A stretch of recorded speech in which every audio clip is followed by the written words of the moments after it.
If you're trying to figure out the best way to trim your trees, well, you already know because the Karate Kid movie taught you 3 amazing tips for how to trim your trees, the third of which is an absolute game changer that I was actually taught by a certified arborist years ago. So let's break them down. The first thing the Karate Kid movie taught you about trimming trees that you don't remember is that, well, you need sharp tools. You can't just walk up and try and chop it with your hand like Sato did in Karate Kid 3 and break the branch in half. I mean, does that really work? Don't know. Never been attacked by a tree. No, you need sharp tools. Mr. Miyagi didn't hand scissors to Daniel when he wanted to trim the bonsai. Bonsai tree. Bonsai? Bonsai. Okay, bonsai tree. No, he handed him sharp pruning shears. And we know they were sharp because as soon as he starts clipping, the branches start coming off.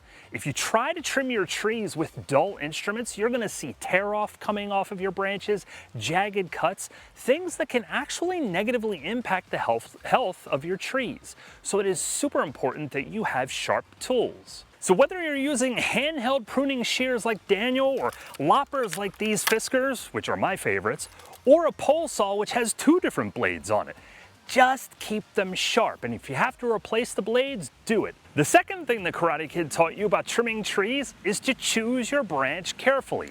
What did Mr. Miyagi tell Daniel? Close eye. Think only tree.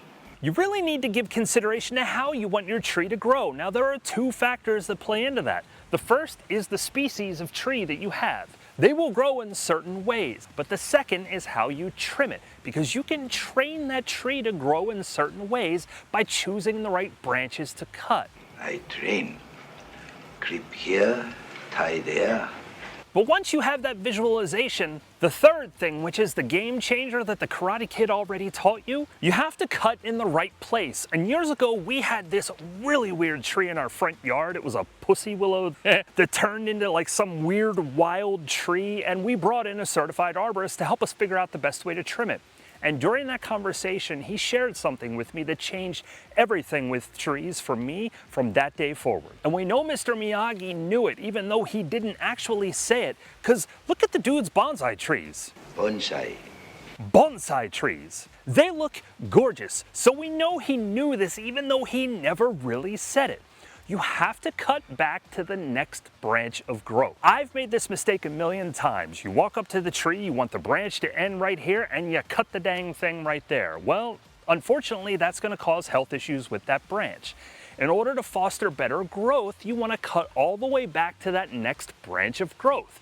This keeps the tree growing appropriately. It saves the tree from trying to grow a half-dead branch, and it puts all of that energy into the good branch. Once you start doing this, you are going to notice a significant difference in the health of your trees as well as the way that they grow. But there was also something else that certified arborist taught me, which Mr. Miyagi did not say. And for more information on how to handle large branches on your trees, click or tap on this video. And until the next time, keep doing it yourself.